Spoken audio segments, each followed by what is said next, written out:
Oi gente, tudo bem com vocês? Eu sou a professora gringa, Rebecca, e hoje estou aqui para te ajudar com uma diquinha de inglês. Olha, primeiro, você precisa lembrar o seguinte: por que a gente aprende uma língua? A gente aprende uma língua para conseguir nos comunicar. Então, se você não está falando perfeitamente, não se preocupe, porque o propósito da língua está para comunicar.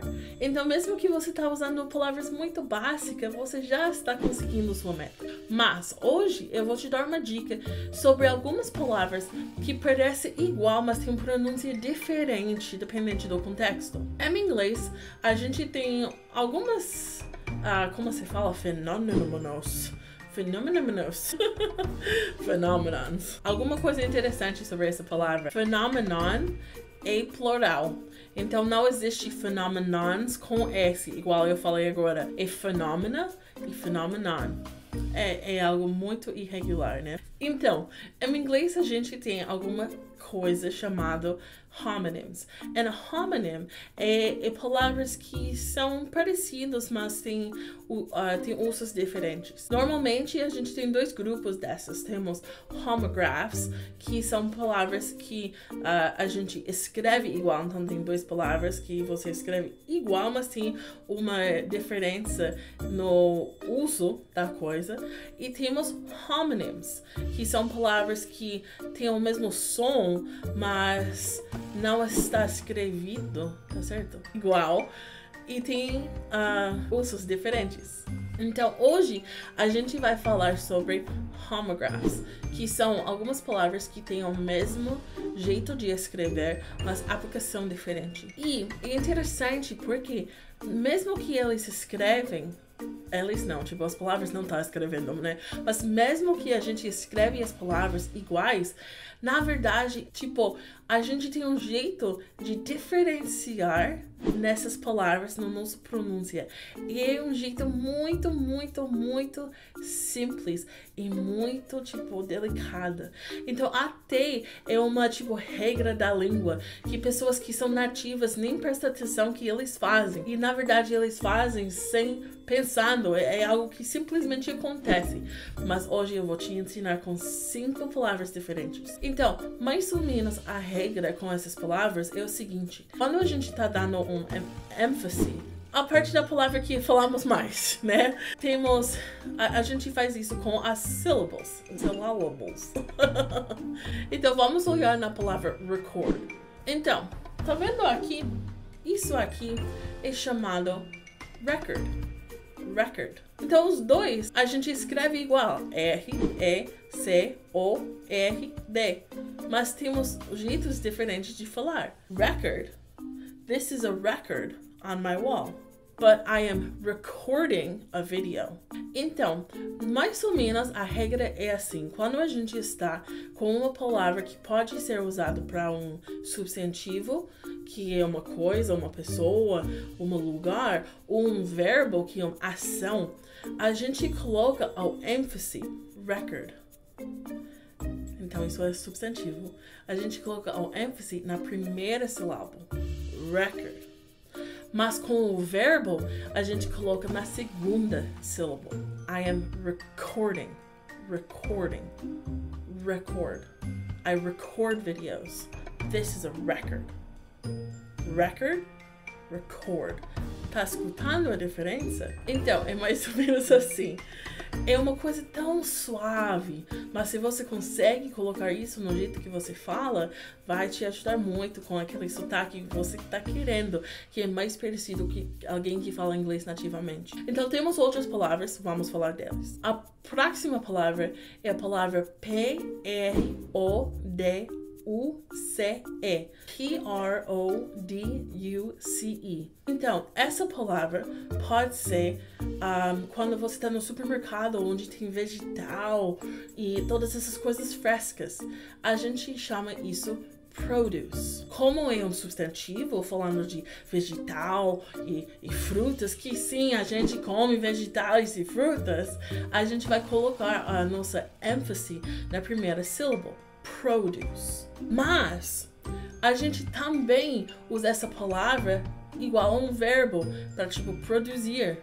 Nesse caso, a gente vai colocar o ênfase no deuce. So, produce. I produce a video. Eu não sei. Someone to help me produce an event, for example. Eu preciso de alguém para me ajudar em produzir um evento. Então, de novo, substantivo produce e o verbo produce, entendeu? A próxima é uma palavra que eu gosto, que é rebel. Rebel. R-E-B-E-L. Rebel. Lembra que aquele R faz um R, não faz um R, né? Não é rebel. Mas se você está usando essa palavra para falar de uma pessoa, she is a rebel. Rebel. Lembra? Porque tem aquele forte no começo. Mas se a gente está usando isso para ser verbo, he is rebelling. Rebelling against the machine. Ele está rebelando contra a máquina. Rebel and rebel. Temos mais dois. Isso é 4. Então mais dois. The word discount. D-I-S-C-O-U-N-T-S. D-I-S-C-O-U-N-T. Discount. Discount pode ser tipo uma promoção, uma porcentagem que pessoas tiram do preço. Is there a discount? Tem um desconto? Nessa frase, discount é um substantivo, então a gente vai colocar aquele discount. Is there a discount? Mas, no outro lado, podemos usar discount para ser um verbo. Às vezes, pessoas falam discount usando pelo verbo, né? Para comunicar quando você não está dando uma credibilidade em algo, tipo, eu tenho uma opinião, alguém tá falando, Rebecca, nem tá errado. Eu posso falar, don't discount what I think. Aí, porque é um verbo, eu não vou falar discount, eu vou falar discount. Vamos supor que você tá num supermercado e algo tá quebrado. A pessoa que está na caixa, ela dá um desconto. Então, você podia falar assim, the cashier discounted the item. Ao invés de the item is discounted. Tá escutando a diferença? A última é insult. Insult. Insult é quando você fala algo ruim para a pessoa, uma coisa ofensiva. Quando a gente está usando isso pelo substantivo, there are too many insults on the internet. Tem coisas ofensivas demais na internet, né? There are too many insults. Então a gente vai colocar insults. Insults. No contrário, quando a gente está usando pelo verbo, a gente vai falar insult. Don't insult me. Don't insult me. Não faz coisas para me ofender. Don't insult me. Então, essas coisas são mudanças pequenas. Se você não consegue fazer essas coisas, tá tudo bem, pessoas vão te entender, né?